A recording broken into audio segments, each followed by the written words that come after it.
Hi, everybody. I'm Onus Bolton, the founder and CEO of Octet Scientific. Hello, I'm Emily Dickens. I am the Chief Commercial Officer at Octet Scientific, and today we are joined by Gautam Yadav from Urban Electric Power, the CTO there.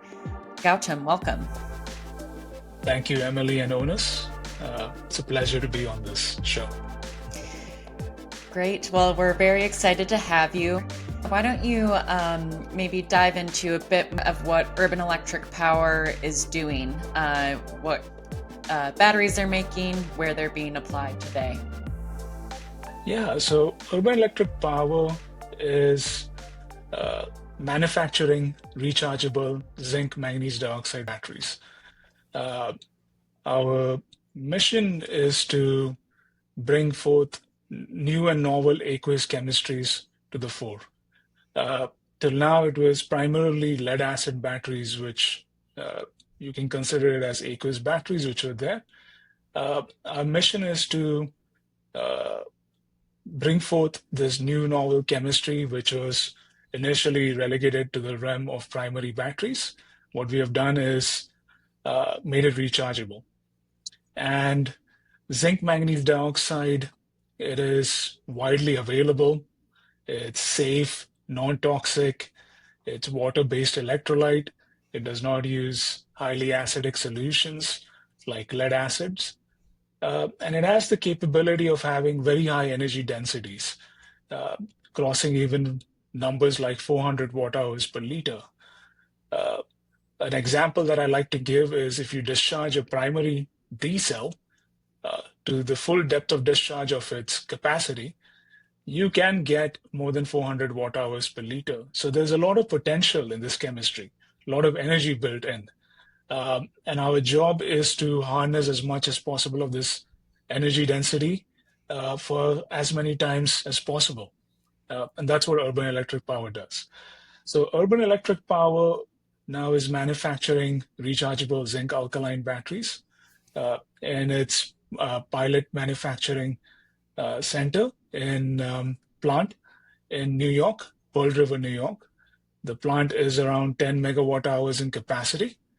Over the past few years, we have used the plant to its full capacity to serve a variety of projects, serving different needs of the market. So, for example, we have installed our batteries in the supercomputer center at San Diego, which initially had lead acid batteries installed there, where we displaced all those lead acids which were installed at the supercomputer center with our batteries. Another application that we have utilized our chemistry is again displacing lead acid in the solar microgrid market. So working with Sandia National Laboratories, they work specifically with the Navajo Nation in serving those communities with building solar panels with energy storage systems. In the past, they were using lead acid chemistry of both the variants, flooded and VRLA batteries. Working with Sandia, we have displaced those batteries as well and install our projects in the Navajo Nation. Another application we are looking at is long duration energy storage. And we are working heavily with NYSERDA, the New York State Energy Research and Development Authority, to install a megawatt hour project here on campus itself in Pearl River. So it's going to be a long duration energy storage application. And there are many other projects that we have installed our batteries in. But it just gives you a taste of where, or a flavor of where zinc manganese dioxides can go in different market applications and displace incumbent chemistries which have been there for a while. Yeah, it's a very versatile technology from what it sounds like. So can you maybe talk a little bit about the versatility, why zinc manganese dioxide can be used for these variety of applications? What makes it uniquely beneficial for them? Yeah, let's just take a use case of the data center. Mhm. So the data center, especially at the supercomputer center at San Diego, they were using lead acid batteries for around 10 to 15 minutes of backup. Uh, However, they were not just interested in that short duration of backup. They were also looking for having a system that can give them extended backup time before the diesel generators could kick in. And also, they were looking at not building too much capacity with diesel gensets because the world literally is trying to move away from these um, uh, polluting technologies, which are putting more carbon into the atmosphere. So if they can delay the installation or not really have more installation of these diesel gensets, if a battery system can provide that, it's beneficial for them. And I think that's where most of the markets will be going in the futures, where they don't have to put these uh, additional backup, Mhm. which is in the um, uh, fossil fuels generally. So lead acid, what they found is that when you go for these longer durations backup, especially when you're going in the 1 hour or 2 hour range, it occupies more volume. Is just what the chemistry is. Mhm. Um, so that was one drawback of it. Second was just displacing lead acid. It's polluting. Uh, the California especially wants to move away from technologies which are having toxic components to it. So they were also interested in trying technologies which can displace lead acid. And that's where we came in. So zinc manganese dioxide can give the shorter duration backup, which is in the 10 to 15-minute range if it's required. But where it will excel is in providing the 1 hour excess backup, 2 hours backup, which these data centers are looking for in terms of, um, not adding additional capacity in terms of diesel gensets. So that's where the versatility comes, and that's Mhm. where novel applications are coming out, like uh, this one specifically. Mhm. Um, and similar thing with the Navo, where what they were finding is that in the field, these lead acid chemistries, especially with VRLA batteries, were not really providing the cycle life or the service lifetime that it was projected to have. So again, that's where these batteries came in. So like you can think of the solar microgrid as somewhat of a long duration energy storage because it's trying to provide excess 10 hours worth of um, backup, Mhm. and that's where again the versatility of this chemistry has come to the fore. These applications are highlighting the novelty of these chemistries, of this chemistry in particular. Yeah, it's interesting. Something I've heard a lot from developers or utilities. They're looking for more and more uh, technologies that they can use as value stacking, as you're mentioning, where you can get that very short duration, but you can get a longer duration as well from the same battery. So it sounds like this technology is really well suited for that, uh, for the evolving industry, where the industry is going. Right. Yeah, particularly useful because there's still so much to be discovered in energy storage. There's batteries everywhere already, and there's only going to be more. I'm reading headlines every day about new ideas of places that will need battery storage here, there. Everything's getting more electronic. Everything's getting more mobile and modular. So having a technology that can kind of go into many different places and not be kind of just very carefully shoehorned into places, odd places, I think uh, pays off because things are changing just so quickly. And Mhm. where we're going to need storage and where it makes sense, I think, is a bit unpredictable even still. Yeah. Diving into the chemistry that you're working with, you mentioned primary alkaline batteries. So the batteries that we use in our remote controllers and our small devices, uh, that is the technology you're innovating on. So what innovations needed to be made in order to make your technology rechargeable and to where it is today? Yeah, excellent question, Emily. So it, you're right. So it's it's containing the same basic components as that of the primary battery. It's manganese dioxide as the cathode, zinc as the anode, you have your separator, and then your electrolyte, which is just potassium hydroxide, alkaline electrolyte. Mm-hmm. And to make it rechargeable, it required innovations across all these fronts, the cathode, anode, separator, and the electrolyte.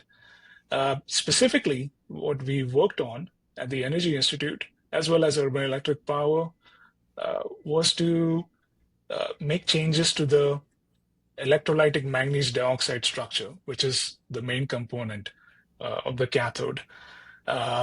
Incorporating dopants inside of this structure, which allows for greater accessibility of its theoretical capacity.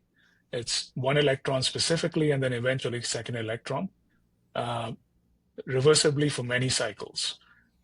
And also working with the carbon, which is another important component of pretty much any cathode which is there outside in any other chemistry, right?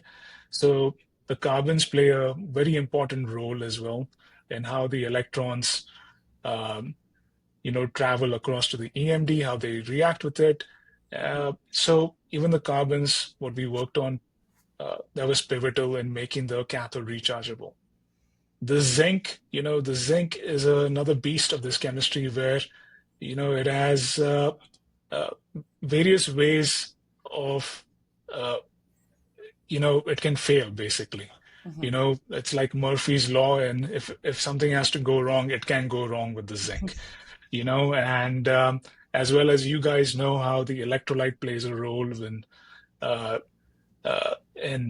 allowing the zinc to deposit back and forth reversibly without growing these structures that what we call as dendrites in the community, where it can puncture through a separator and short your chemistry, right? So likewise with the zinc, there's a lot of material innovation that we did in preventing these dendrite structures from forming, as well as limiting the dissolution of the zinc ions in the battery so that you don't lose your active material on plating it. And of course, we have also played around with the electrolyte, specifically in terms of gelling it, polymerizing it, so that we can make it, or we can classify it as a non-hazardous battery. We found this to be very important when we were shipping our batteries, that the Department of Transportation will classify it as hazardous if it's flooded. And to get a non-hazardous classification, you have to have it as a completely gelled battery, very much like how the lead-acid batteries have it with their VRLA chemistry. So these different innovations that we have worked on in the past 10 years have allowed it to make it rechargeable and make it applicable to the market, basically. Yeah, that's really interesting, especially the point on the gelled electrolyte. You're designing and making it rechargeable, you're making it a viable battery to be used in industry, but then in order to make it a commercial product, there's also the manufacturability that you have to consider in your design. So maybe discuss a bit more about Urban Electric Power's manufacturing, maybe your connection with Godrej, and how you are making these batteries today. Yeah, excellent point on manufacturing again. So, so I'll just start with the overall view over here, and then maybe a little bit touch on the gelled electrolyte. Mm-hmm. So Urban Electric Power, like I said, it has a 10 megawatt hour manufacturing plant here in Pearl River, New York. We have been making primarily cylindrical cells. So it's a jelly roll process where we make these long electrodes, which eventually get rolled into jelly rolls, which go inside of a can. Right now, the plant here in New York, it's a mix between manual and somewhat semi-automatic. Some of the processes are semi-automatic, but mostly it's manual. So our staff has been making or manufacturing these cells for the past few years. Now, We have this joint venture with Godrej in India. So, and this primarily stemmed from Mr. Godrej's vision that he wanted to displace lead acid chemistry in the developing world, where it is ubiquitous because it's very cheap, basically, Mm-hmm. because of its basically its unregulated recycling industry, which is theirs. It makes these batteries very cheap in the developing world and other parts of the world as well. Unlike North America or the United States, where lead acid is recycling of it is regulated. So you have to come with a chemistry which is as cheap as lead acid, or it can get cheaper as lead acid, and also has a recycling industry which can displace this chemistry in that market. And so he believed in this vision, and so we formed a joint venture with Godrej. So this joint venture allowed us to uh, take exactly the plant which is here in New York and build it in India, basically in Vikhroli, Mumbai. And it's an automated manufacturing plant with a 100 megawatt hour facility. It's completely automated. And yeah, it's serving the Indian market there right now, this plant. So uh, it's a story of a technology which was developed in the US at the CUNY Energy Institute. We built out a pilot manufacturing plant here in New York, and now this is translated and gone outside overseas as well. So it's a good story where a technology which is developed stateside, it's spread to the other part of the world as well. And I Mm-hmm. think that's just showing, the innovations that can come through the universities and the labs, uh, which can serve the larger community across the world, right? Uh, so that's really the manufacturing journey of Urban Electric Power and Godrej. And yeah, as we've been developing components like gelled electrolyte, we have also been innovating on manufacturing and incorporating the gelation process as well. You know, we've been doing in situ gelation techniques and incorporating and uh, building out these electrolyte filling stations can gel the electrolyte during the manufacturing process. Um, so yeah, that's the journey basically. It's really encouraging too, because I think one of the kind of larger opinions you're hearing these days in the battery space is that from lithium, the cost of LFP has gone down so dramatically because of lithium oversupply and manufacturing scale up, and a lot of future-looking kind of competitive technologies are coming in at higher price points, like you'd expect for earlier technologies. So it's really exciting that you're already going into a market like India, which is going to be even more cost tight than anywhere in the West. And winning there really demonstrates that, like, well, cost is not going to be a problem for batteries that are based on more available materials and simpler manufacturing. Um, I think that really is a good kind of shot across the bow at like lithium based technologies, that like these things are going to be cheaper already, and we don't need to you don't need the high cost of maybe the price uncertainty of lithium is not a part of what makes urban electric power's batteries so attractive. They're going to be low cost. They're based on low cost materials. Look, we can do it in India right now. Mm-hmm. I think that really stands out against a lot of other earlier stage kind of battery concepts, which are expecting to be expensive in the early days and then will scale down as cost will go down as scale goes up. If you can play in India in the earliest days, it's like, well, cost is not going to be a challenge. I think it's pretty clear to say. That's right, Onus. It's the materials and also the manufacturing processes that go into making Mm. these batteries. So manganese dioxide and zinc is widely available. So it's not constrained to one particular country. You are, so these implications are taken out. It's India is a country like India has its own sources of manganese dioxide and zinc. They have its own large resources. Likewise, other parts of the world. Same with the United States. Uh, United States has its own manganese dioxide supply and zinc supply here itself, stateside. Mm. So we are not in this. We're not constrained to one a country, which brings about other implications, right? And then it's the manufacturing techniques as well. So lithium ion manufacturing, you need a clean room, and especially if you go for advanced lithium chemistries with lithium metal, you may need other things in your manufacturing process, which bring about additional cost to the manufacturing part component of this. While zinc manganese dioxide, you don't need that. That's the another benefit of this chemistry. You don't need the clean rooms. You don't need the fume hoods. There's no material like that, which is, piling on the costs on top of, the other OPEX and CAPEX costs, basically. Yeah. And yet it's still early days in terms of scale and manufacturing. So I think these technologies can still enjoy a cost curve that goes down, Wright's law sort of a thing that just because they're low cost to start with doesn't mean there's not more room to improve. I mean, they still will get those benefits as they scale, so it's exciting to see where the eventual cost curves of these batteries can go, Right. Yeah. Yeah. One thing that sticks out to me, you mentioned the wide availability of zinc and manganese dioxide.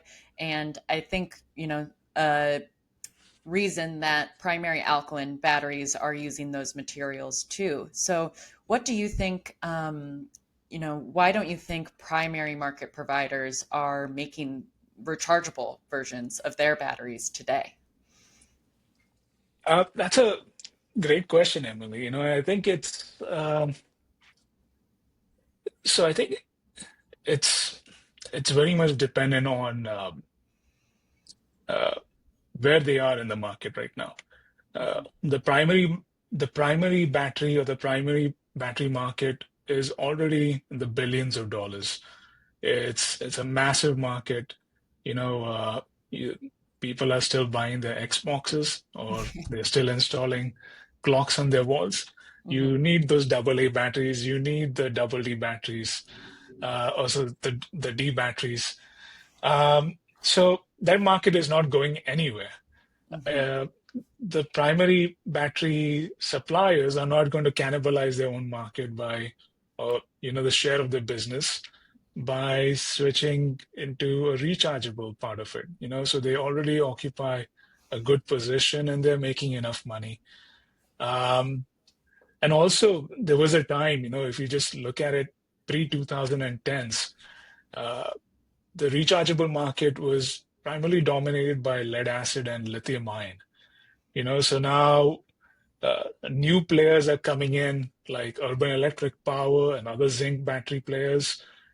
Likewise, like your company, which is coming in and giving electrolyte additives to companies like us.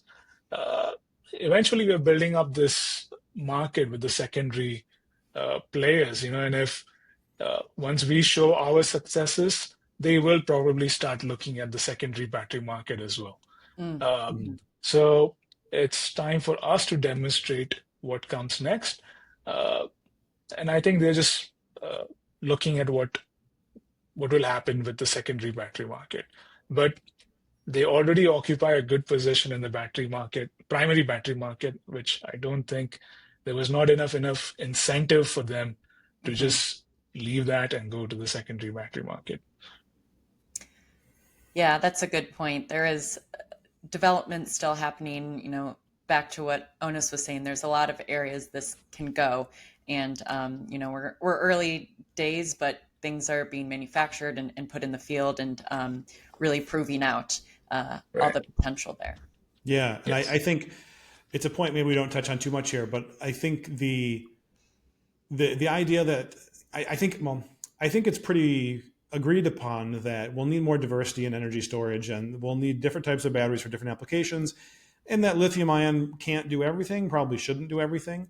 I think that's not a very controversial position, but I do think a lot of people out there are still not ready to place their bets necessarily on, well, what will be the other ones and where will they go and all this. These things will happen. I think companies like Urban Electric are leading that charge.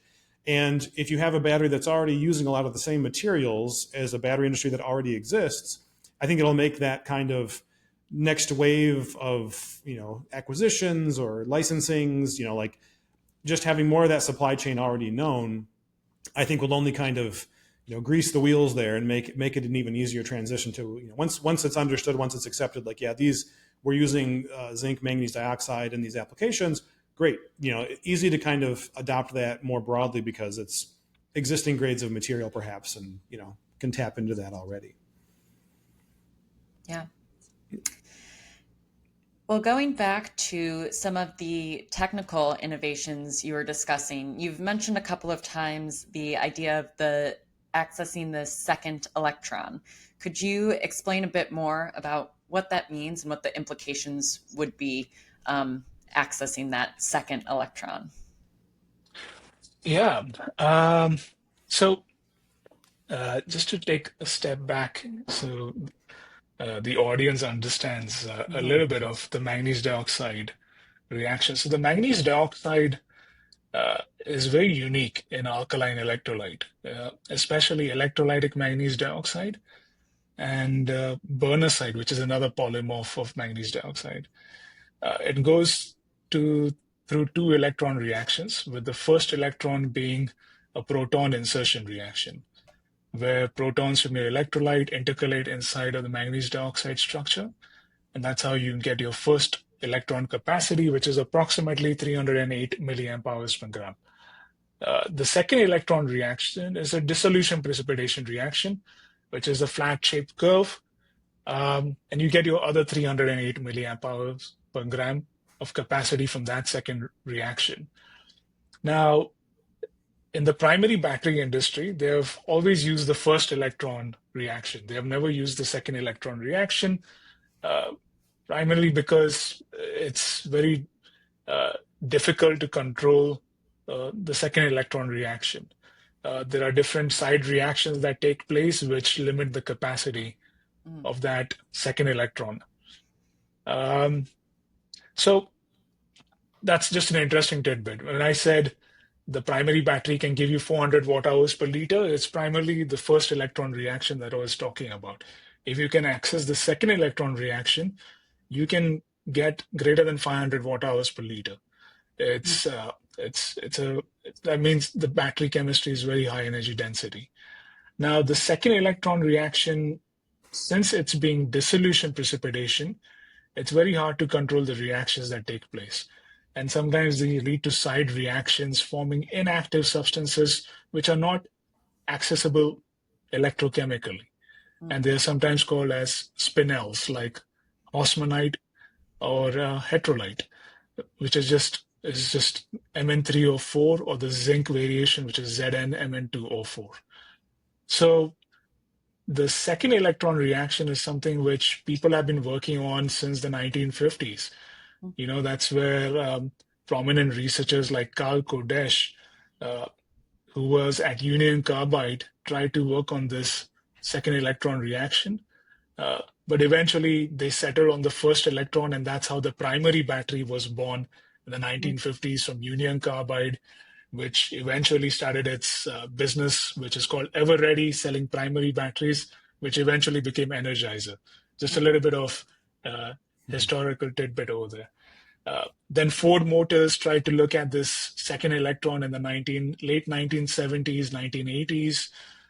There's a researcher called Helena Roblova who was trying to use it for EVs at the time, who believed that there's enough energy density in this chemistry to be marketed for electric vehicles, maybe.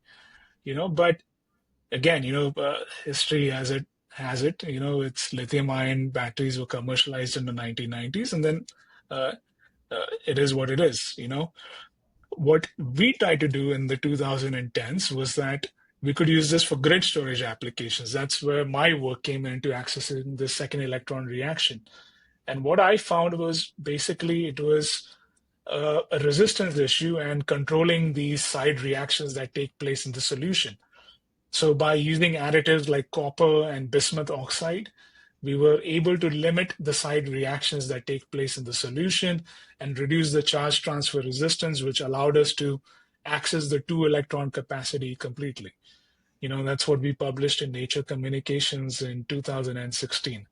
So it's it's a breakthrough in the sense that you are able to access the full 2-electron capacity of manganese dioxide, and that's something which has not been done before. But that also brings other questions. What else is needed to bring this to the market? I'll foresee your other question, Emily, and go ask myself the question as well. And there are, of course, like I said, other things that you need to work on, and that's where the gelled electrolyte comes into uh, being very important, along with electrolyte additives, and then the separator, which Mhm. is to control zinc as well as copper ions in your solution, which sometimes can limit the cycle life because of metal deposition.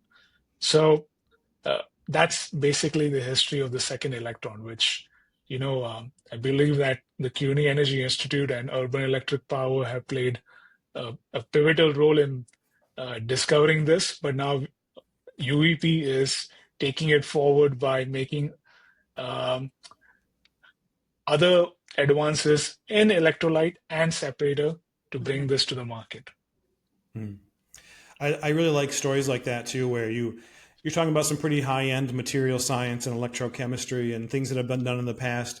And when like the path starts to kind of turn into something that I think a lay person would recognize. So you're saying, these different forms of manganese dioxide, and they're trying to do these things, and this is very complex. This sounds very technical, but then they did it in this company, then they became Union Carbide, then it became Eveready, then it became Energizer.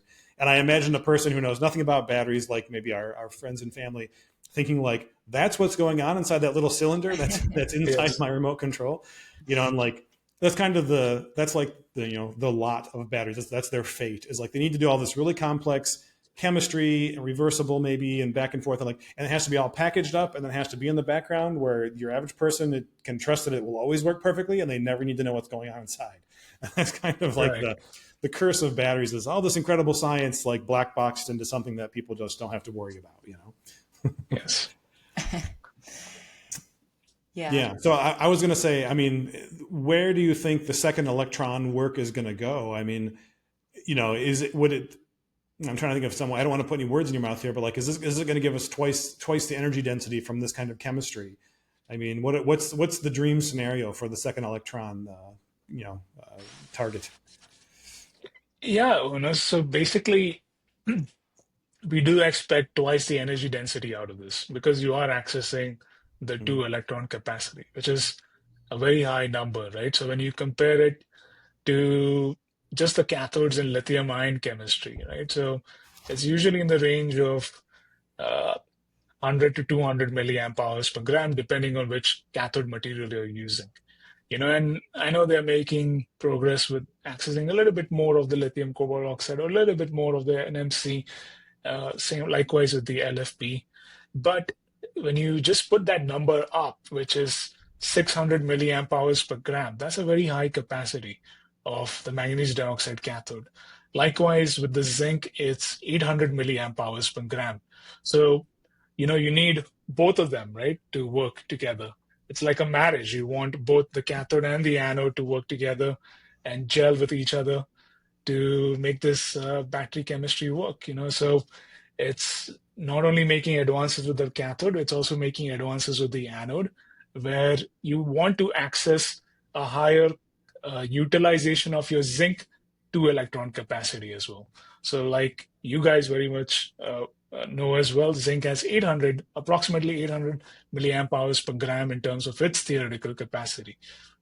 So we have been doing research in increasing the utilization of that anode as well. And we are trying to marry both of these very high capacity materials into one chemistry. Mhm. And both of them are solution mechanisms, where they dissolve into the electrolyte and they plate. So you can just imagine the complexity of this chemistry, basically, right? Uh, so but we are getting closer to making this work. We are making advances. We do believe the gelled electrolyte is going to play an important role, and additives as well in the electrolyte, which I think companies like yours are very important, bringing in both new additives which are not being disclosed in prior literature, which allows us to control the deleterious side reactions that take place with zinc. Gassing is one of those main side reactions. Um, so, we do think this chemistry can be used for very high rate applications, which we have shown in our manuscripts and in our testing, and also long duration energy storage, where it can discharge over a long period of time and uh, not affect its cycle life. We have shown this in our labs, and we are working to show this in battery level modules and see what kind of other things do we see when we put them into battery modules and then eventually into systems. Yeah,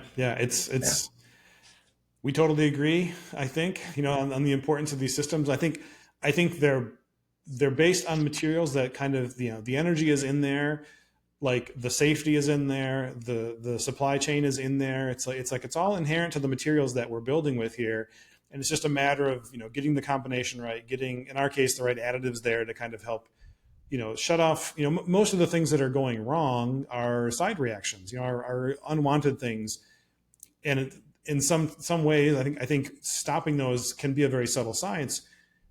That's all we got to do. I know we spend a lot of time doing it, right? So it's a complex question, but I mean, we shut off those unwanted side reactions, and then all that potential, kind of comes to the top. So it is exciting to see where these things could go, and really encouraging that you have batteries that have market need now that can be introduced in economies like India that are very particular about the kind of costs and needs.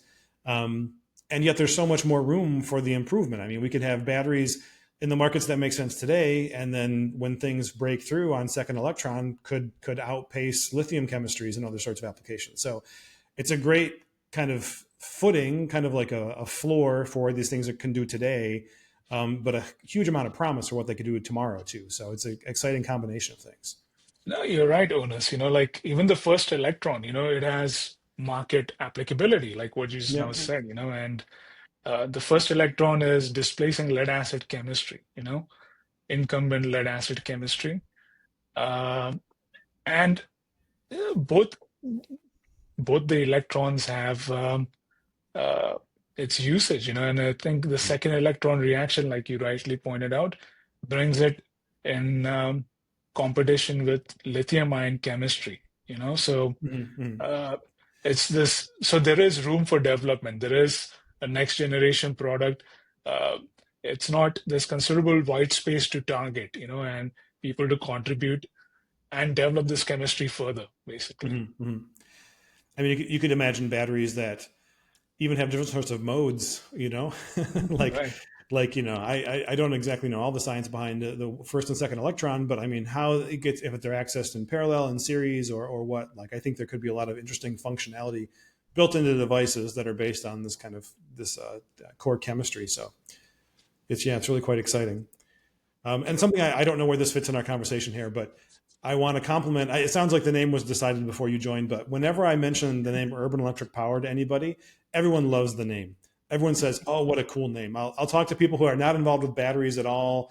And I'm like, "Oh, I forget." However, it comes up, and they'll just say, like, "What was the name of that?" Urban Electric Power, and they'll say, "Oh, that's such a cool, what a cool sounding company name." So whoever came up with that, kudos to them. It's definitely captures, the kind of. It sounds powerful. It's got the word power right in it. It's like, it's urban, it's powerful, but it's like, it also sounds smart and cool, which I think correctly applies to what you guys are trying to do. So Yeah, I think probably Sanjoy deserves credit for that, Yeah, since probably. he was the founder. Uh, in hindsight is 2020. But actually, when you look at this, the name is apt for zinc manganese dioxide or zinc batteries in general. Because what we are finding is that in larger cities like New York, where uh, if you want to install batteries indoor, it is very difficult to do that with lithium ion chemistry. FDNY and other basically agencies will come and say that you are putting in a battery which is prone to thermal runaway reactions. It is prone to situations that may arise which are not Great, actually. So if you want indoor installations, you want to have safe aqueous-based chemistries which don't have thermal runaway reactions. And that's what zinc batteries in general provide that, actually. Mm. So what we have been finding is that in dense urban environments, you want to have a chemistry like uh, what we are working on, or what other zinc battery companies are working on, that um, allow us to install batteries indoor, and uh, for example, it's even over here on campus that I was talking about this long duration project. We're we're putting in a system which is indoors, 1 MWh, or even San Diego as an example. It's an indoor installation which allows us to put um, high energy installations, with a lot of energy, and we know for a fact that it's not going to catch on fire. Mhm. It's not going to go through thermal runaway reactions. Um, so yeah, so it makes sense, that it's meant for urban environments. It's perfect for urban environments, even for very dense cities like Mumbai as an example, or other places in the world. Mhm. Yeah, Yeah, yeah. And I think NYSERDA especially has been a really good partner for you. yeah, Being in a state that's very forward looking in terms of its energy storage futures.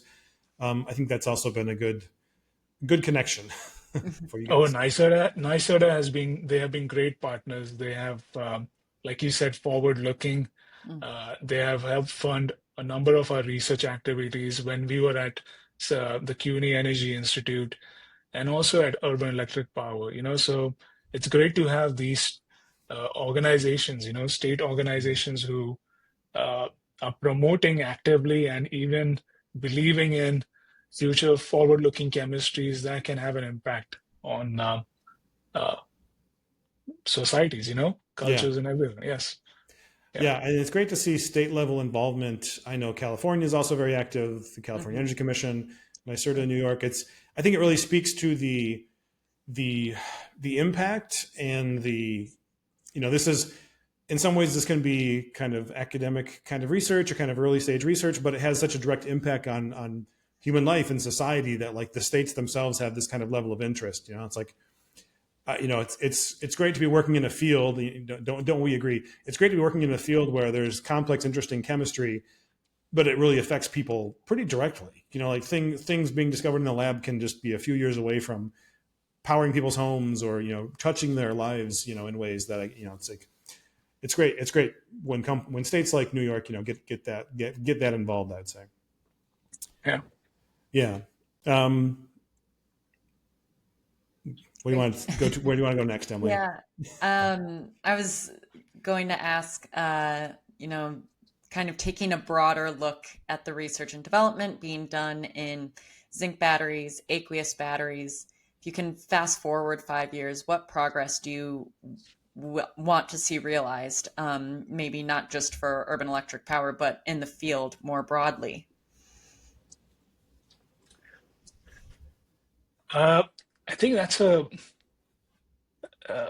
that's a very good question, and there's a number of areas which I think um progress needs to be made with zinc-based batteries.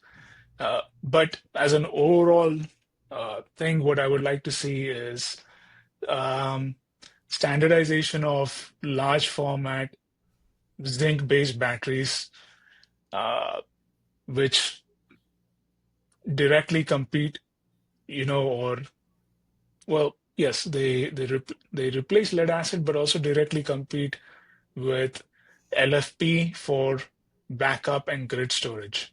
Hmm. That's little something that, we need to be a little bit more ambitious, and 5 years down the line, that's a good ambition to have, Yeah. for all zinc-based battery companies. Now, what else do we need? We need to have high round trip efficiency, other things that we need to have to compete with these chemistries. You want to have seamless integration with inverters which are available in the market.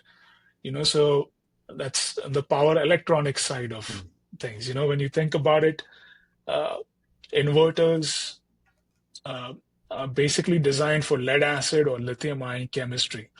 So when new chemistries come in, they have to play around with connecting their batteries in series, parallel, limiting the range or accessibility of their voltage range to fit current inverter specifications. So that can be a disadvantage as well. Your chemistry may have a lot of potential, but eventually on the system side, if an inverter is blocking that access to your potential, you're not benefiting from it. So, we do want to have that as well. Seamless integration with inverters. That's one big thing that we need to have.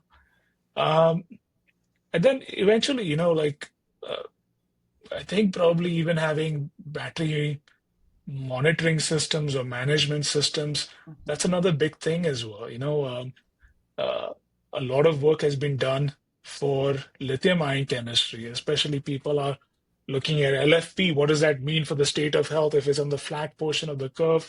There's a lot of white space for people to come into zinc batteries and do that for zinc-manganese and other zinc chemistries. So that's something that we would also like to look at. And then again, looking at the final, if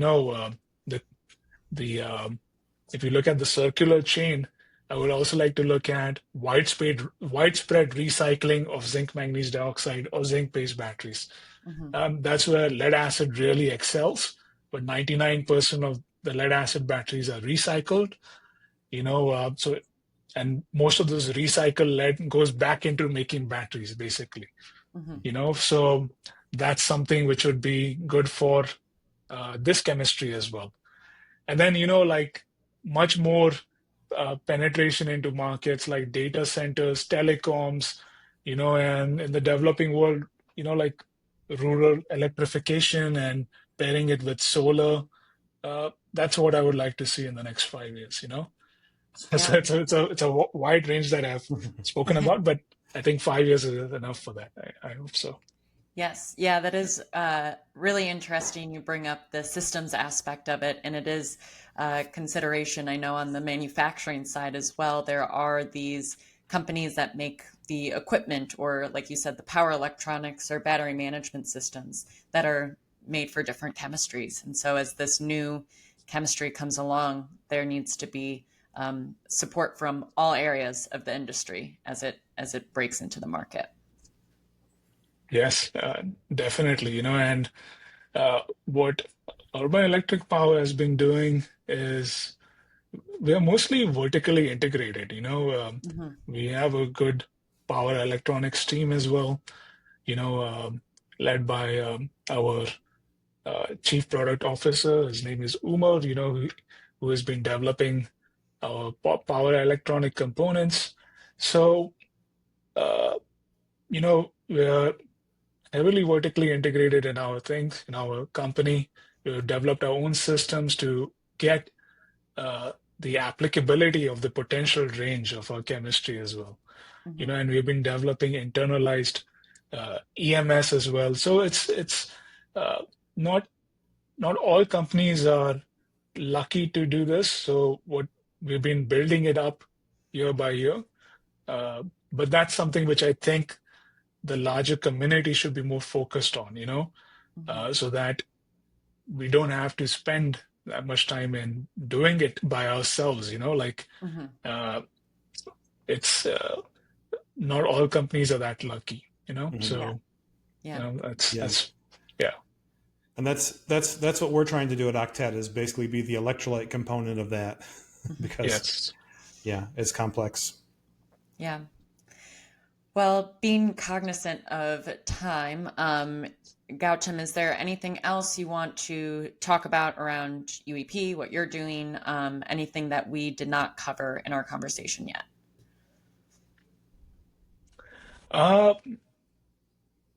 No, I think we have covered quite a bit about UEP.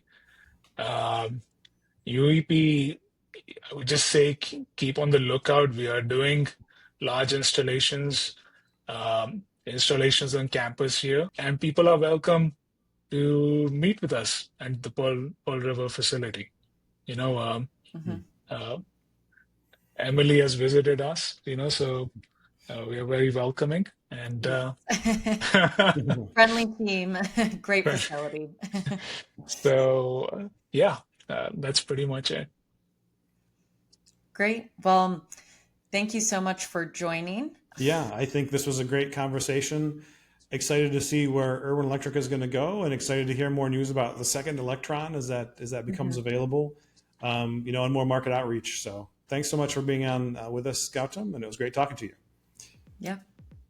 Likewise, thank you, Onus, and thank you, Emily, for the kind invitation and giving me an opportunity to talk about Urban Electric Power's journey from atoms to electrons.